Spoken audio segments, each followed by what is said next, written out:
Woi, bangun woi.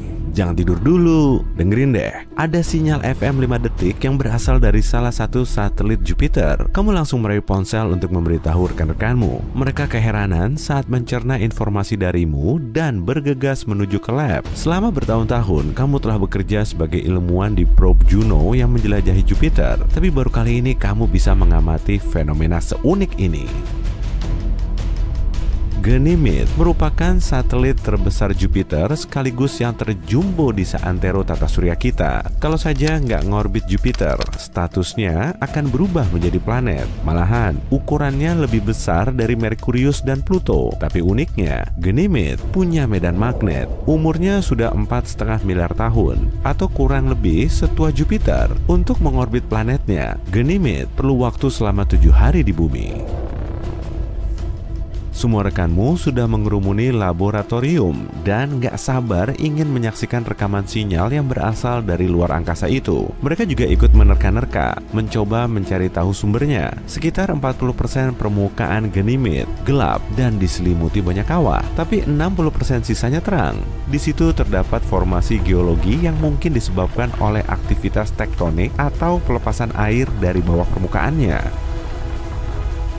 Para ilmuwan telah mendeteksi lapisan oksigen tipis yang terperangkap di atmosfer Ganymede. Suhu di sana sangat dingin, yaitu antara minus 110 sampai minus 130 derajat Celcius. Mereka juga masih belum tahu banyak soal aktivitas dan jenis unsur kimia yang tersimpan di dalamnya. Kemudian, beberapa rekanmu mencoba mensimulasikan kondisi yang sama seperti saat bunyi ini ditransmisikan, lalu menunggu sampai berjam-jam. Tapi hasilnya nihil. Mungkin tadi cuma kebetulan. Kamu langsung menuju sistem kontrol untuk mengaktifkan wahana antariksa Juno. Misi ini bertujuan untuk mengamati gravitasi, medan magnet, atmosfer, dan evolusi Jupiter.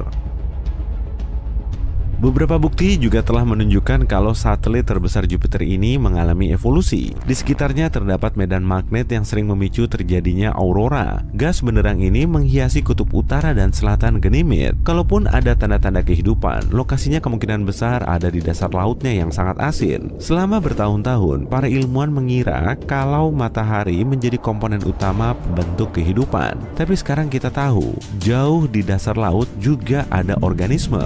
Bahkan, mereka bisa bertahan hidup meski tanpa sinar matahari. Lautan di bumi menyimpan banyak organisme aneh dengan segala rupa dan bentuknya. Lili laut hidup di kedalaman 3000 meter di bawah laut. Penampilannya memang mirip dengan bunga lili, tapi organisme ini bukan termasuk tumbuhan, melainkan hewan. Jangan salah dulu, bagian tubuh yang mirip batang dan daun ini sebetulnya punya ujung saraf untuk mendeteksi makanan di sekitar. Hiu goblin termasuk hiu teraneh yang ada di dasar laut. Panjang tubuhnya bisa sampai 3,5 meter dan moncongnya kelihatan sangat unik.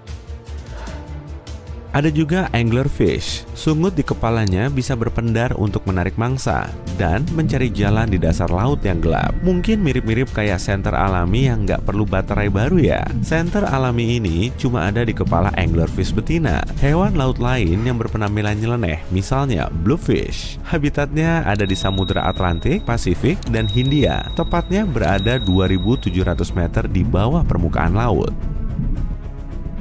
Oke lah, kembali ke misimu tadi sebagai ilmuwan. Meski kamu sudah mewanti-wanti rekanmu untuk tutup mulut soal bunyi aneh tadi, media tetap bisa mengendusnya lalu menjadikannya sebagai topik perbincangan yang hangat. Sejumlah kantor berita mulai menghubungimu untuk melakukan wawancara. Mereka ingin tahu soal terobosanmu untuk membuktikan kalau di luar angkasa sana memang ada kehidupan. Tak lama kemudian, kamu datang ke stasiun berita itu untuk memaparkan hasil penemuanmu. Beribu pasang mata di dalam studio mengamati gerak-gerikmu. Para kru berlarian untuk melakukan pengecekan terakhir sebelum acaranya dimulai. Make up artismu tinggal merapikan penampilanmu dan si pengarah suara memintamu untuk mengecek lagi mikrofonnya. Para produser duduk di kursi depan. Kemudian lampu terang mulai dinyalakan. Dalam hitungan 3, 2, 1. si pembawa acara memperkenalkanmu ke para penonton. Kemudian, kamu diminta untuk menjelaskan soal bunyi yang kamu dengar. Lalu, kamu mulai memaparkan soal probe antariksa Juno yang mengitari Jupiter. Setelah mengajukan beberapa pertanyaan lain, si pembawa acara akhirnya memberimu pertanyaan yang paling menggelitik. Mungkin nggak sih kalau suara misterius itu berasal dari peradaban lain? Semua penonton seketika terdiam, tapi kamu cuma bisa duduk terpaku karena bingung harus jawab apa.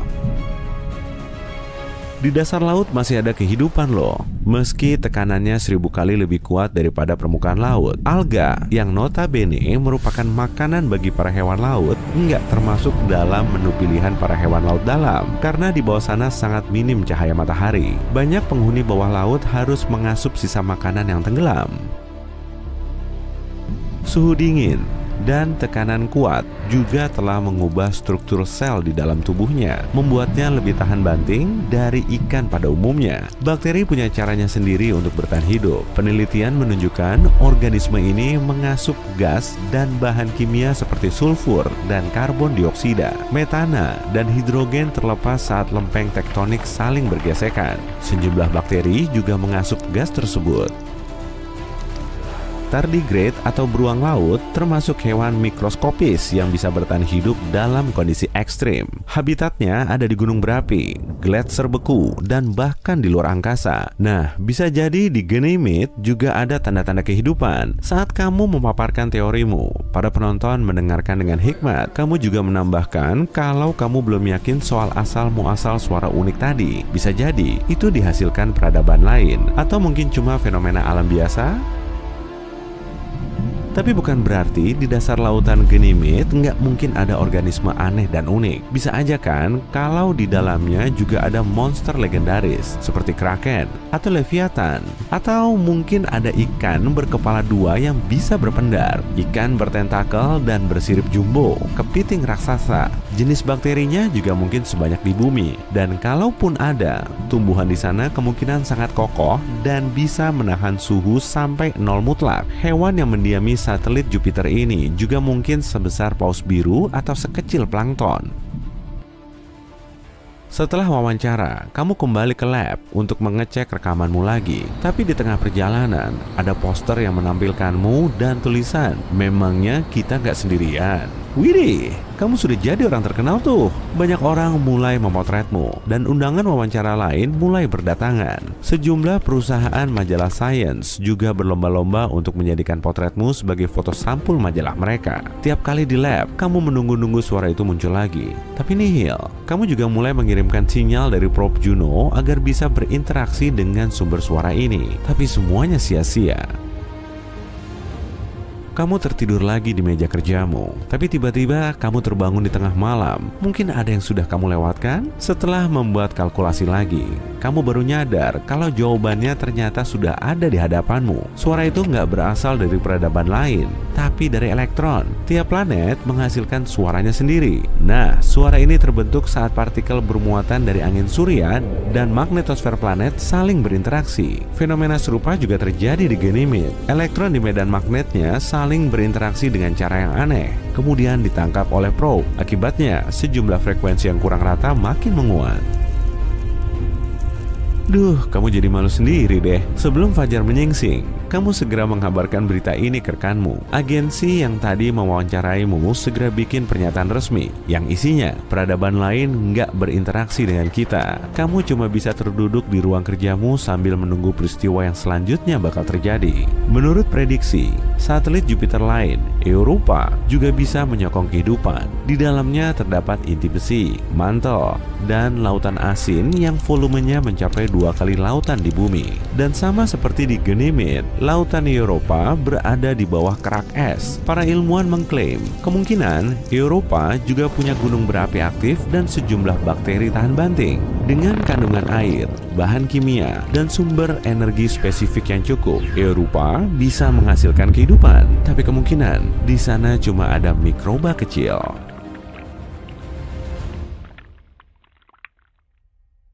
Sekarang ini Enceladus bulan es Saturnus dianggap sebagai salah satu tempat yang paling menjanjikan untuk mencari kehidupan di luar bumi. para ilmuwan baru saja mendeteksi unsur terakhir dari 6 unsur yang dibutuhkan untuk terbentuknya kehidupan, yaitu fosfor. Unsur yang paling langka ini ditemukan di lautan Enceladus.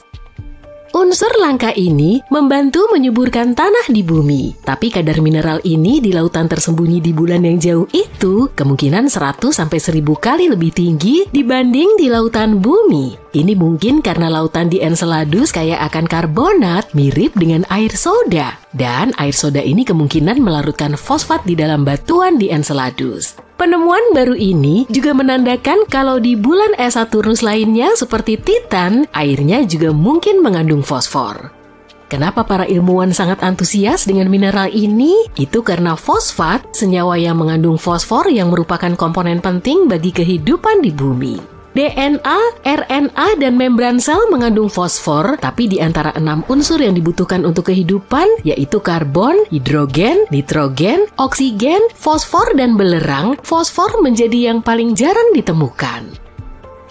Pada tahun 2004, wahana Cassini memasuki debu dari cincin terluar kedua Saturnus yang disebut cincin E. Cincin ini terdiri dari butiran-butiran es yang dilontarkan Enceladus. Dan ketika mempelajari butiran-butiran es ini menggunakan Cosmic Dust Analyzer milik Cassini, para peneliti berhasil mendeteksi fosfor. Enceladus adalah bulan terbesar ke-6 Saturnus. Ukurannya tidak terlalu besar, hanya berdiameter 505 km. Ukurannya cukup kecil untuk muat di Arizona.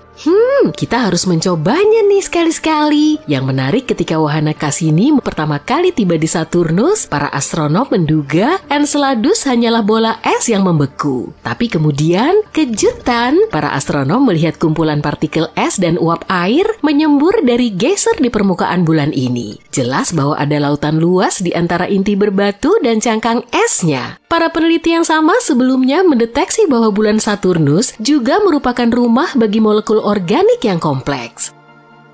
Awalnya para ilmuwan menduga fosfat bisa terperangkap di dalam inti batuan Enceladus dan benda langit serupa. Karena itu, hasil penelitian terbaru yang mengisyaratkan banyaknya fosfat di lautannya sangatlah mengejutkan. Para peneliti mengamati 305 butir es dari cincin es Saturnus dan mendapati 9 di antaranya mengandung fosfat. Hasil ini sangat jelas dan tidak diragukan. Ini sangat penting karena beberapa waktu lalu, fosfin, sebuah senyawa hidrogen dan fosfor, diyakini ada di awan Venus, tapi belum ada yang berhasil menemukan bukti untuk mendukung teori ini. Sedangkan di Enceladus, ini tidak ada perdebatan dan fosfat benar ada di sana. Para astronom menganggap Europa sebagai salah satu tempat paling menjanjikan di tata surya untuk mencari bentuk kehidupan baru. Hal ini karena Europa memiliki lautan air asin yang sangat luas dengan kedalaman 64 hingga 161 km. Iya, lautan ini tersembunyi di bawah lapisan es yang diperkirakan setebal 16-32 km. Tapi Europa masih berpotensi untuk dihuni. Para astronom menyatakan ada semburan air yang keluar dari celah-celah lapisan es dan melepaskan isi lautan bulan ini ke angkasa. Tentu saja akan sangat sulit bagi misi pencarian kehidupan untuk mengakses area sedalam itu. Sisi baiknya, para ilmuwan telah memiliki beberapa bukti adanya kolam yang jauh lebih dangkal yang mungkin berada lebih dekat dengan permukaan Europa. Kolam-kolam itu mungkin berada kurang dari 1,6 km di bawah es. Ada 2 hal menarik dari temuan ini. Pertama, ini memperkuat kemungkinan adanya kehidupan di Europa, dan kedua, jika memang benar, ini akan mempermudah misi-misi di masa depan untuk menemukan kehidupan jika memang ada. Selanjutnya ada Titan, bulan terbesar Saturnus. Ukurannya lebih kecil dan gravitasinya lebih lemah dari bumi, tapi ia masih mengingatkan kita pada planet kita. Seperti halnya di bumi, nitrogen mendominasi atmosfernya. Titan adalah satu-satunya tempat di tata surya yang juga memiliki danau dan sungai. Badan-badan air ini tersusun dari hidrokarbon, metana, dan etana. Ada juga lautan air di bawah permukaan. Tapi letaknya sangat dalam dan belum ada yang tahu apakah lautan ini bersentuhan dengan sesuatu dari permukaan. Jika iya, air di lautan ini bisa menjadi penyokong kehidupan setelah bercampur dengan unsur kimia yang kompleks di permukaan. Tapi Enceladus dan bulan-bulan es lainnya bukanlah satu-satunya tempat di tata surya yang mungkin bisa atau pernah dihuni kehidupan. Pada tahun 2003, Mars Express, wahana antariksa yang diluncurkan oleh Badan Antariksa Eropa, menemukan metana di atmosfer Mars. Di planet kita, sebagian besar gas metana di atmosfer dihasilkan oleh makhluk hidup, misalnya oleh ternak yang mencerna makanan dan mengeluarkan gas. Akan tetapi para ilmuwan menduga metana di atmosfer Mars relatif stabil selama sekitar 300 tahun. Lalu pada tahun 2006, metana hampir seluruhnya lenyap dari planet merah. Dan itu terjadi 600 kali lebih cepat dari model yang diperhitungkan para peneliti. Pertanyaannya, apa atau siapa sih yang menghasilkan gas ini dan kemana perginya? Misteri Mars lainnya adalah mikroba yang mungkin tertidur di bawah permukaan Mars. Di sana mereka mungkin terlindung dari radiasi ganas yang berasal dari luar angkasa selama jutaan tahun. Para ilmuwan menyimulasikan kondisi di Mars di laboratorium untuk memeriksa apakah hal itu mungkin terjadi. Dan mereka takjub saat mengetahui bakteri bisa dengan mudah bertahan hidup dalam kondisi seperti itu selama 280 juta tahun. Wah, umur yang sangat panjang. Artinya jika memang ada kehidupan di Mars, kita bisa menemukan buktinya di bawah permukaannya dengan mengebor tanah planet ini. Saat ini tidak ada air yang mengalir di Mars dan sel atau spora akan mengering. Ditambah lagi suhu permukaan Mars mirip dengan suhu es kering. Dengan kata lain, Mars benar-benar membeku. Tapi mungkin ada 6 jenis bakteri dan jamur yang hidup di bawah tanah di planet merah. Jenis yang paling mungkin ditemukan dijuluki konensi bakteri karena sifatnya yang tangguh. Tapi hanya waktu yang bisa membuktikannya. Jika tidak menemukan kehidupan di luar bumi di tata surya, kita mungkin bisa mencarinya di eksoplanet, sebutan untuk planet di luar tata surya. Beberapa di antaranya tampak sangat menjanjikan loh. Eksoplanet yang paling dekat dengan bumi adalah Proxima Centauri b, jaraknya hanya 4,2 tahun cahaya dari bumi. Baru-baru ini para astronom mendapati bahwa planet ini lebih mirip bumi daripada dugaan awal. Ukurannya hanya 17% lebih besar dari planet tempat tinggal kita. Planet ini mengorbit bintang yang lebih redup dan lebih kecil daripada matahari. Proxima Centauri b berada di tengah-tengah zona layak huni bintangnya. Artinya ada kemungkinan air dalam wujud cair dan kehidupan ada di planet ini. Tampaknya eksoplanet ini terkunci pasang surut dengan bintang induknya karena hanya salah satu sisinya yang menghadap ke arah bintang dan sisi lainnya selalu berada dalam kegelapan. Para ilmuwan belum mengetahui apakah planet ini memiliki atmosfer. Planet ini berada sangat dekat dengan bintangnya dan menyelesaikan satu kali orbit dalam waktu 11 hari bumi. Radiasi dari bintangnya mungkin menarik udara di planet tersebut. Jika demikian, Proxima Centauri b kemungkinan besar tidak memiliki air dalam wujud cair di permukaannya. Gliese 832c berjarak 16,2 tahun cahaya dari bumi. Dalam skema kosmik, ini sangat dekat. Masa eksoplanet ini 5 kali lipat masa bumi dan berada lebih dekat dengan bintang induknya. Itu sebabnya 1 tahun di planet ini hanya berlangsung selama 36 hari. Tapi karena bintang ini merupakan katai merah yang jauh lebih dingin dan redup dibanding matahari, Gliese 832c menerima cahaya dan panas yang sama dengan planet kita.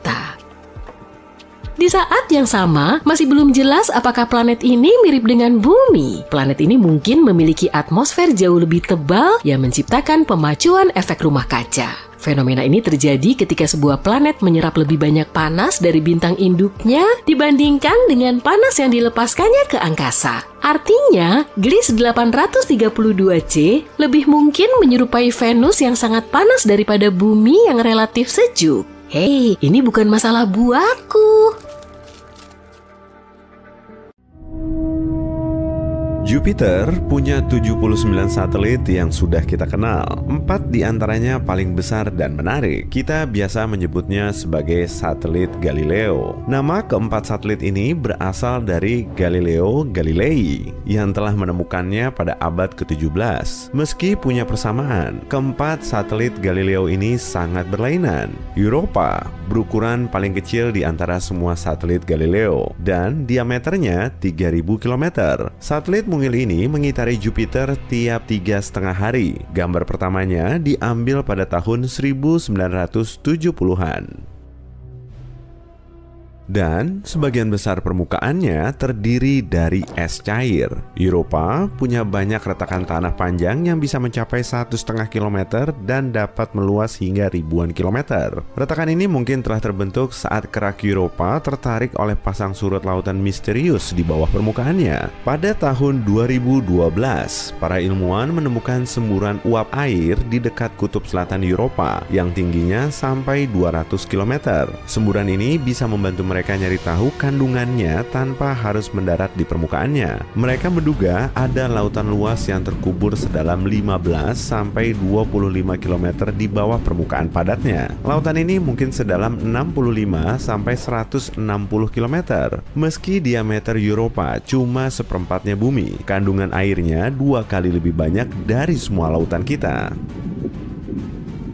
Lautan ini menjadi lingkungan potensial bagi makhluk hidup. Ilmuwan meyakini seluruh kerak es Europa mengapung di atas lautan. Kerak es ini mungkin berotasi penuh mengitari Europa tiap 12.000 tahun. Dalam foto yang diambil pesawat antariksa Galileo, ada bintik coklat gelap berukuran kecil yang berdiameter 10 km dan terbentuk saat zat panas yang gak padat mencapai permukaan. Zat panas ini mungkin telah mendorong atau memecah kerak Europa. Permukaan Europa terbentuk oleh medan tak beraturan, berupa area kasar yang dikelilingi permukaan lebih halus. Ekuatornya mungkin tertutup oleh bongkahan es runcing bernama Penetentes yang tingginya bisa sampai 15 meter. Bumi kita juga punya es kayak gini, terutama di dataran tinggi yang kering, tapi ukurannya nggak sebesar Penetentes di Europa. Bulan kita punya lebih dari 5.000 kawah besar yang berdiameter lebih dari 25 km. Permukaan Europa nggak dipenuhi kawah benturan dan umurnya mungkin belum sampai 50 juta tahun. Artinya permukaannya terus mengalami perubahan.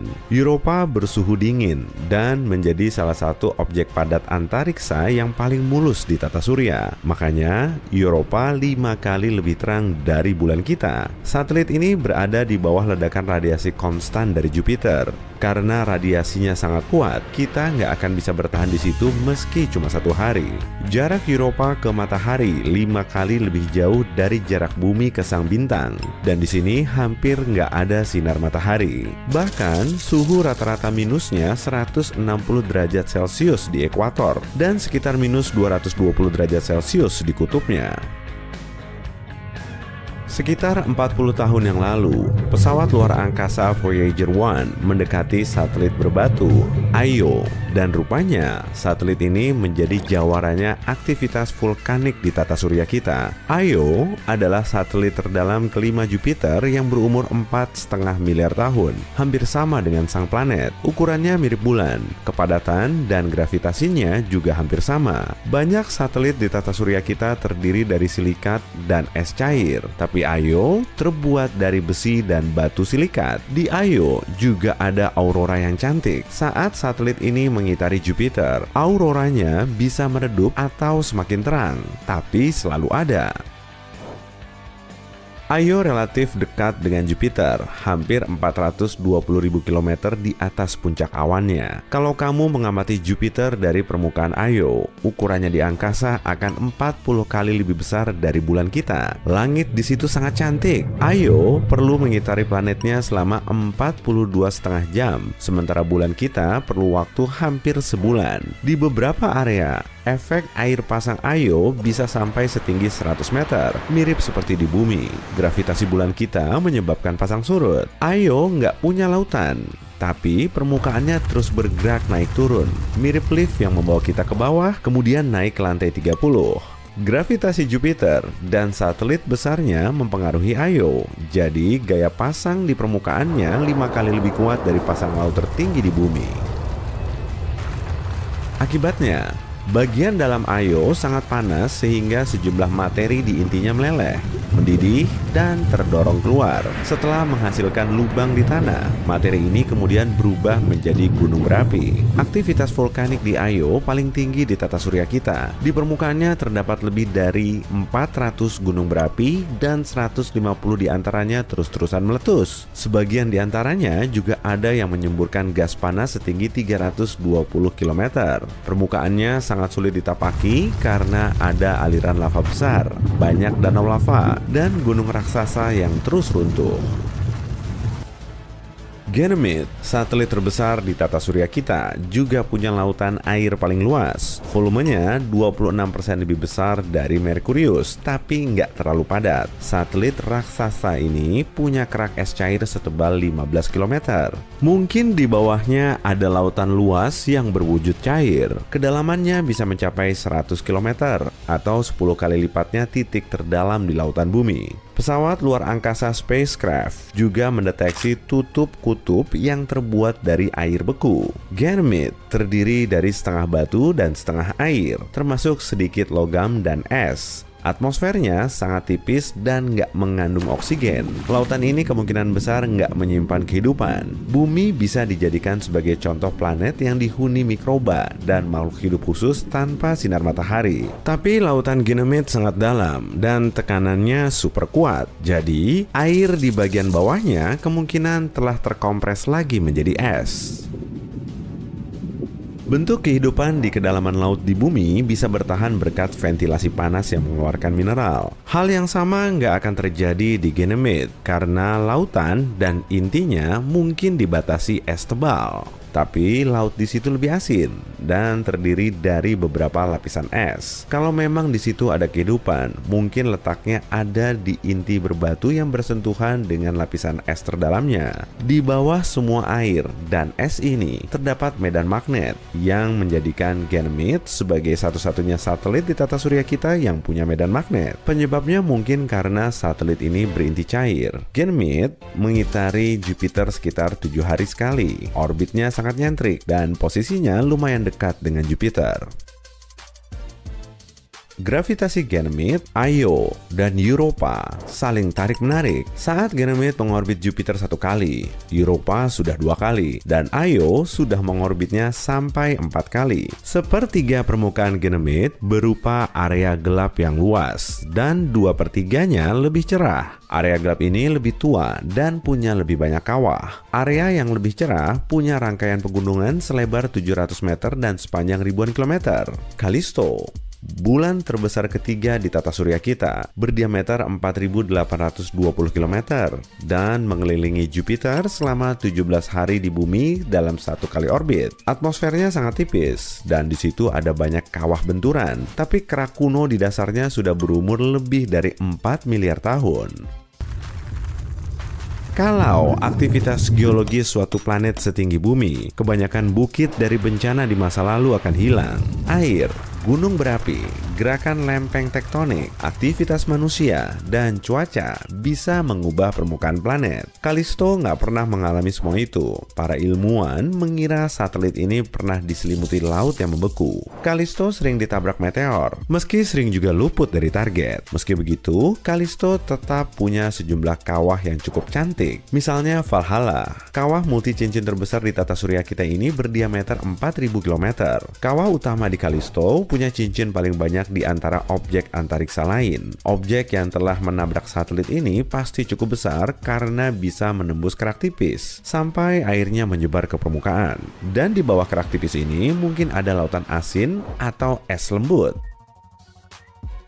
Probe antariksa Galileo mendeteksi kalau medan magnet Jupiter nggak bisa menembus satelit ini. Kemungkinan karena lapisan ini setebal 10 km. Karena itulah Callisto sulit dijelajah. Satelit seperti Europa punya celah yang bisa mengeluarkan air dari lautan di bawah permukaannya. Tapi untuk menjelajahi Callisto dan nyari tahu masa lalunya, ilmuwan harus menggunakan cara lama dengan menggali keraknya. Kalau kita mau menjelajahi bagian luar tata surya, Callisto akan menjadi tempat yang bagus karena radiasi Jupiter nggak sampai ke situ. Jadi, kita akan lebih aman. Kamu kenal dunia yang megah ini? Planet terbesar kedua dari matahari? Cek. Raksasa gas dengan penampilan kuning kecoklatan yang kabur? Cek. 7 cincin besar yang mengintimidasi? Cek. Kamu benar, planet apa lagi kalau bukan Saturnus? Dan baru-baru ini, teleskop Hubble membuat penemuan yang menakjubkan. Rupanya, cincin-cincin planet ini telah melakukan sesuatu pada planet ini sejak lama. Sebuah penelitian baru mengungkapkan bahwa cincin-cincin ikonik ini memanaskan atmosfer bagian atas Saturnus. Yang paling keren, para peneliti dari NASA mengklaim bahwa hal ini merupakan sesuatu yang belum pernah diamati oleh para ilmuwan di tempat lain di tata surya. Rahasia ini telah tersembunyi selama 40 tahun, dan hanya setelah menggunakan pengamatan planet ini yang diperoleh dari teleskop Hubble, wahana Cassini yang sudah tidak beroperasi, serta wahana Voyager 1 dan 2, para astronom baru bisa mengetahuinya. Interaksi tak terduga antara planet gas raksasa dengan cincinnya ini bisa menjadi alat untuk memprediksi apakah planet-planet di sistem bintang lain juga memiliki sistem cincin yang megah seperti Saturnus. Jadi bagaimana bisa diketahui kalau planet raksasa ini sedang dimasak perlahan-lahan oleh cincinnya sendiri? Bukti yang paling jelas adalah jumlah radiasi ultraviolet yang berlebih. Radiasi ini bisa dilihat sebagai garis spektral hidrogen panas di atmosfer planet gas raksasa tersebut.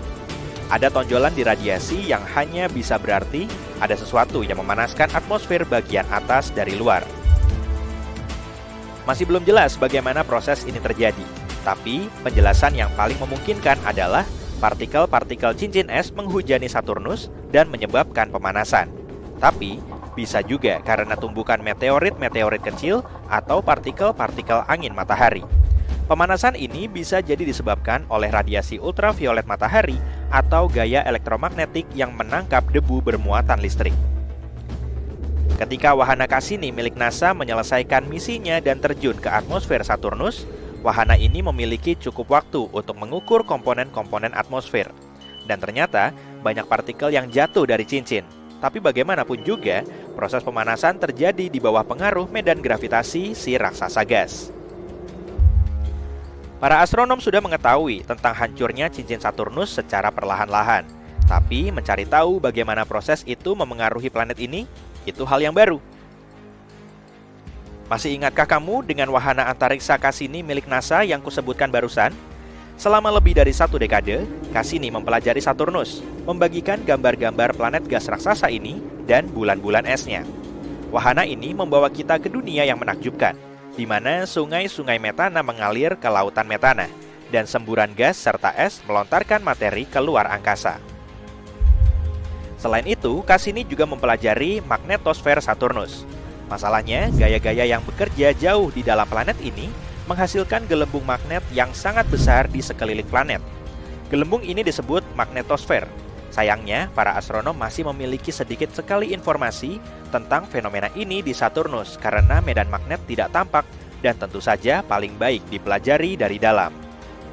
Bayangkan ini, aliran partikel bermuatan listrik berkecepatan jutaan kilometer per jam dari matahari alias angin matahari menyebar ke seluruh tata surya. Tiba-tiba, ada sesuatu yang menghalanginya. Oh, itu adalah medan magnet Saturnus. Medan magnet Saturnus melindungi planet ini, membuat partikel-partikel matahari mundur. Akibatnya, gaya magnet matahari berkecamuk di luar magnetosfer Saturnus. Sedangkan di dalam gelembung pelindung planet gas raksasa ini, gaya magnetnya sendiri yang mendominasi.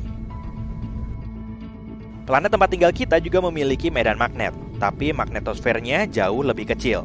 Dan tetap saja, magnetosfernya ini secara efektif melindungi kita dari partikel-partikel berbahaya yang berasal dari matahari dan dari luar angkasa. Meskipun Saturnus dilindungi oleh magnetosfernya, matahari masih bisa mengacaukan planet ini. Angin yang berenergi dari bintang kita menyapu planet gas raksasa ini dan menimbulkan aurora yang masif. Tapi tidak seperti aurora di bumi, aurora di Saturnus hanya bisa dilihat dalam sinar ultraviolet. Dengan kata lain, aurora tidak terlihat dari permukaan bumi. Kita hanya bisa melihatnya jika pergi ke luar angkasa. Namun ternyata ada beberapa jenis aurora di planet gas raksasa ini. Sebagai contoh, salah satu jenisnya dipicu oleh partikel bermuatan yang berasal dari letusan gunung berapi di bulan-bulan planet ini. Dan sebagian aurora Saturnus mungkin disebabkan oleh angin kencang yang berputar-putar di atmosfer planet itu sendiri.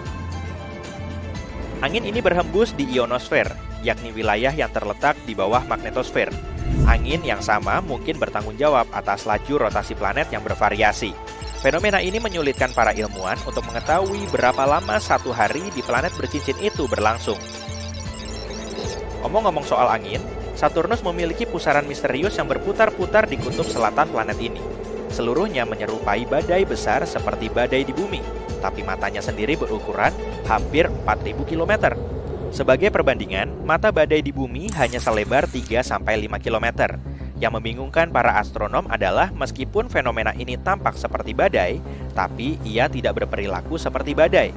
Fenomena ini tidak bergerak dan terus berputar di area yang sama di kutub selatan. Sementara pusaran kutub di bumi memiliki inti yang dingin, pusaran kutub di Saturnus justru hangat.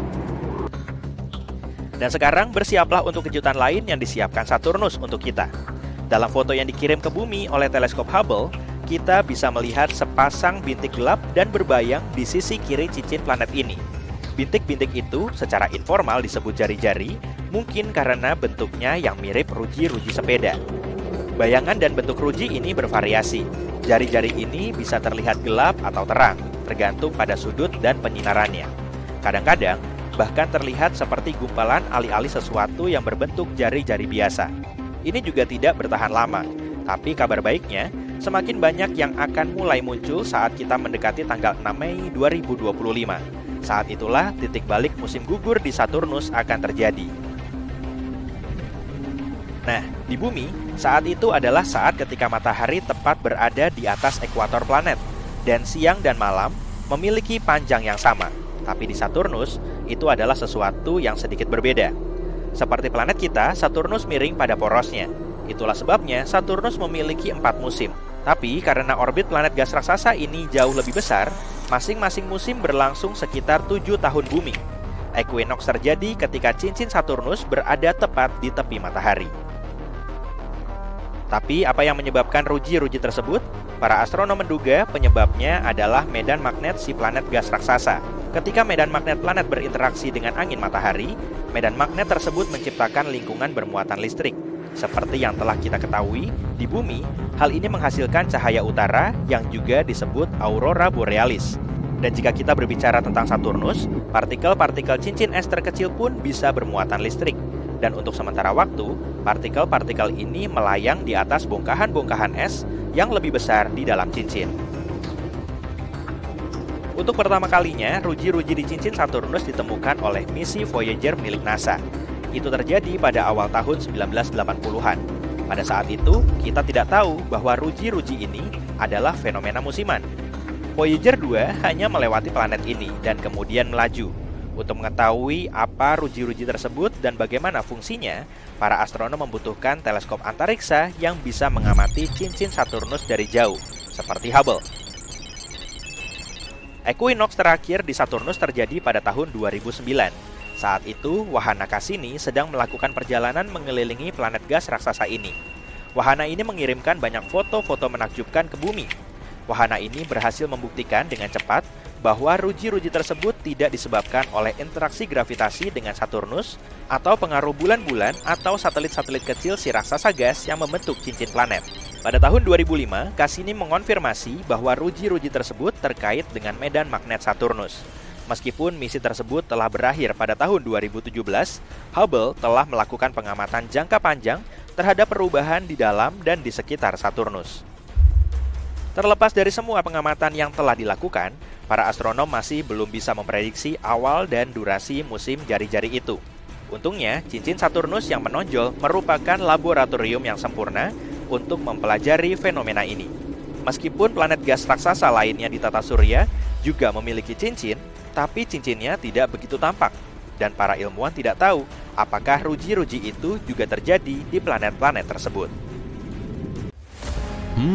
Coba deh arahkan pandanganmu ke langit sana. Lihat titik kecil berwarna kuning itu kan? Nah, itulah Titan, satelit alami terbesar di Saturnus ini. Merupakan bulan terbesar kedua di tata surya kita. Dan kemungkinan Titan menjadi satu-satunya tempat di tata surya yang mengandung air, selain di bumi tentunya. Titan juga punya atmosfer pelindung untuk menjaganya dari radiasi matahari dan sinar kosmik. Sama seperti bumi, ibarat rumah, Titan perlu banyak sekali bebatuan untuk menjaga kelangsungan hidup. Oke, kencangkan sabuk pengamanmu ya. Kita akan segera terbang menuju ke sana. Waktu tempuh yang sebenarnya tentu sangat lama, tapi kan ada YouTube. Nah, sampai juga di Titan. Ukurannya memang sedikit lebih besar dari bulan kita, tapi bobotnya jauh lebih besar, bahkan melebihi Merkurius loh. Artinya, gravitasi Titan masih cukup lemah. Beratmu di sini akan 7 kali lebih ringan daripada di bumi. Saat sedang berolahraga di gym dekat rumah, mungkin kamu bisa mengangkat beban 70 kg. Tapi di Titan, kamu bisa lebih strong karena sanggup mengangkat 450 kg. Wah, mantul abis! Permukaan Titan hampir seluruhnya diselimuti es dan diselingi gunung kecil, kawah, serta beberapa kriovolcano. Gunung ini sebetulnya sama seperti gunung api biasa kok, hanya saja tidak menyemburkan lava. Material yang dimuntahkannya berupa air, es, amonia, dan metana.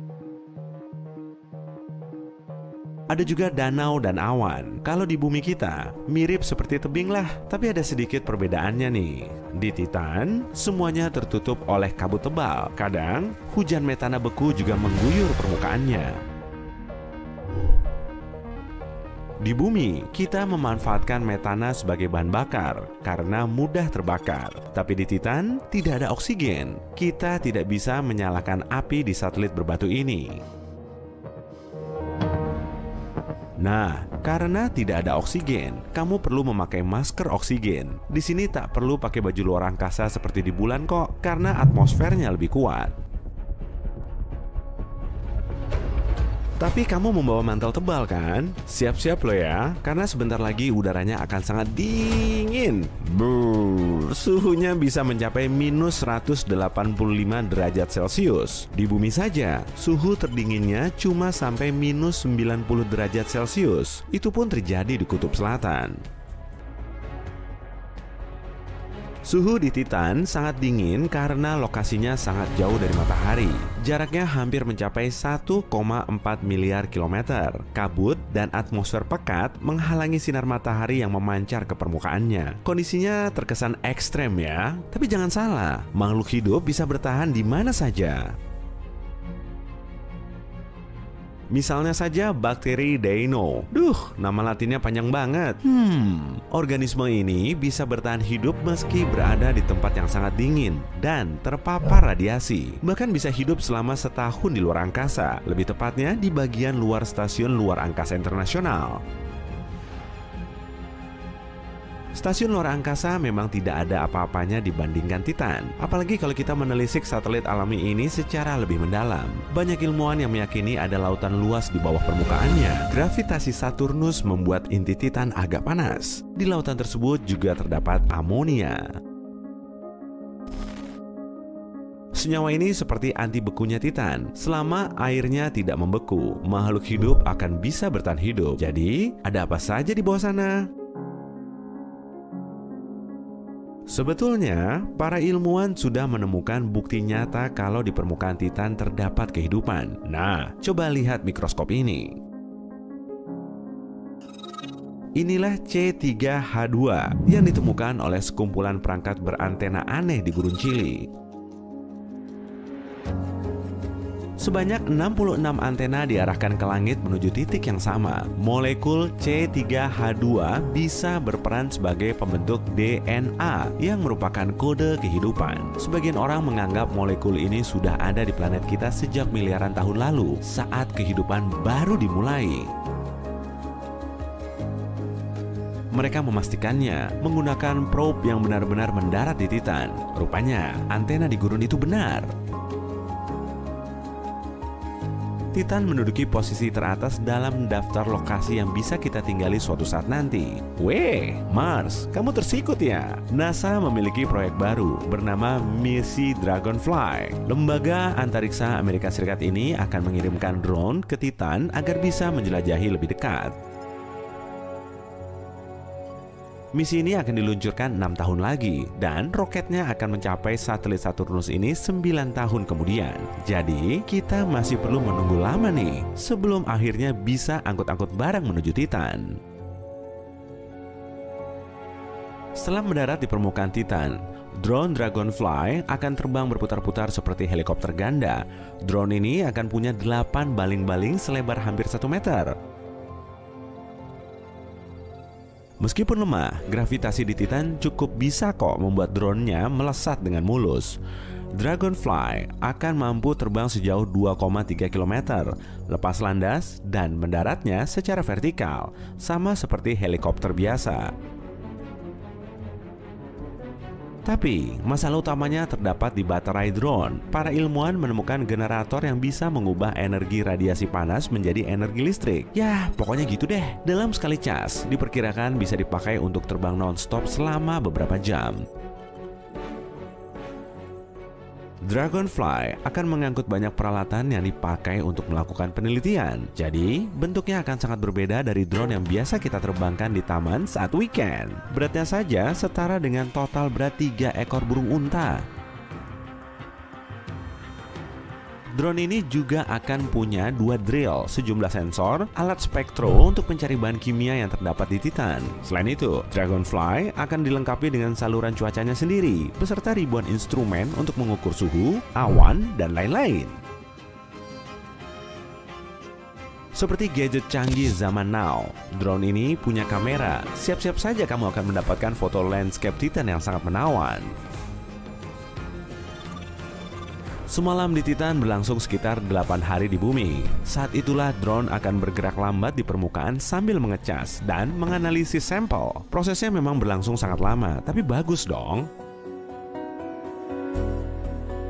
Jauhnya jarak dari bumi menuju Titan menyebabkan sedikit masalah, yaitu komunikasi jadi tertunda. Saat dipancarkan, sinyal harus menempuh jarak dari pusat pengendali misi menuju Dragonfly sejauh setengah kali jarak tata surya kita selama 1 jam. Lain halnya saat menuju Mars, sinyalnya cuma tertunda sekitar 10 menit. Nah, kalau ke bulan, tertunda selama sekitar 1 detik. Dragonfly digadang-gadang bisa memberikan lebih banyak informasi tentang kelayakan satelit Titan untuk kita tempati. Sebagian ahli bahkan ingin mencari sup purba. Sup ini merupakan campuran berbagai zat penting yang menjadi unsur pembentuk kehidupan. Kita bisa melihat sup yang sama di bumi sekitar 4 miliar tahun yang lalu dan setiap organisme hidup yang pernah ada berkembang dari campuran unsur organik ini. Jika proyek Dragonfly berhasil dan Titan memang bisa dihuni, drone ini akan punya satu misi lagi, yaitu menemukan tempat yang laik untuk kita tinggali. Tapi, pembentukan koloni mandiri di planet lain tentu saja akan menjadi hal tersulit yang pernah kita lakukan. Kendala pertamanya yaitu produksi energi. Ya, mungkin kita bisa mendirikan semacam pembangkit listrik tenaga nuklir, kemudian tempat bernaung untuk mesin dan manusia. Bangunan baru di Titan harus bisa melindungi kita dari suhu dingin yang menggigit serta cuaca buruk. Kita juga perlu mencari cara untuk mengumpulkan serta menghasilkan air minum dan oksigen. Belum lagi rumah kaca untuk menanam sumber makanan. Oh ya, perlu juga menambang bahan bakar yang nantinya diisikan ke kendaraan. Nah, untungnya Titan punya banyak persediaan metana. Tentunya sangat bagus untuk dijadikan sebagai bahan bakar. Tapi, perlu diingat juga masalah besarnya. Karena gravitasi di Titan sangat lemah, penghuninya bisa kehilangan banyak massa otot. Akibatnya, mereka akan sulit bekerja, bahkan menjalani hidup. Belum lagi kriovolcano yang terus menyemburkan materialnya kapan saja. Atau mungkin kita perlu ide yang lebih berani dan menantang. Ubah saja atmosfernya. Tak perlu lagi tuh pakai topi dan sarung tangan berlapis-lapis. Untuk mewujudkannya, kita perlu melakukan terraform di permukaan Titan agar mirip bumi dalam waktu yang lama. Atmosfer Titan harus diperkaya dengan oksigen agar kita bisa bernafas. Bagusnya lagi, kalau suhunya agak lebih hangat. Setelah itu, perlu juga menciptakan biosfer dengan menanam tumbuhan. Kita bisa mengubah Titan menjadi hutan rimbun penuh dengan pepohonan yang kita bawa dari bumi. Tapi karena tekanan dan gravitasinya berlainan, pepohonan di sana akan terlihat berbeda dari yang biasa kita lihat di bumi. Mungkin akan tumbuh sangat tinggi atau malah berukuran super duper mini. Siapa yang tahu pasti? Yang jelas, kita perlu memastikan Titan memang layak dihuni makhluk hidup. Para ilmuwan baru-baru ini menduga ada bentuk kehidupan di Venus. Ukuran planet ini hampir sama dengan bumi, bahkan juga dijuluki sebagai kembaran bumi. Mereka menemukan gas fosfina di Venus. Konon, gas ini dihasilkan oleh organisme hidup. Rupanya dugaan ini salah. Ya, tidak sepenuhnya salah sih. Ada sedikit gas fosfina yang menggantung di udara, tapi jumlahnya jauh lebih sedikit dari perkiraan awal. Nah kan, peneliti planet lain memang susah banget guys. Ilmuwan masih sering keliru.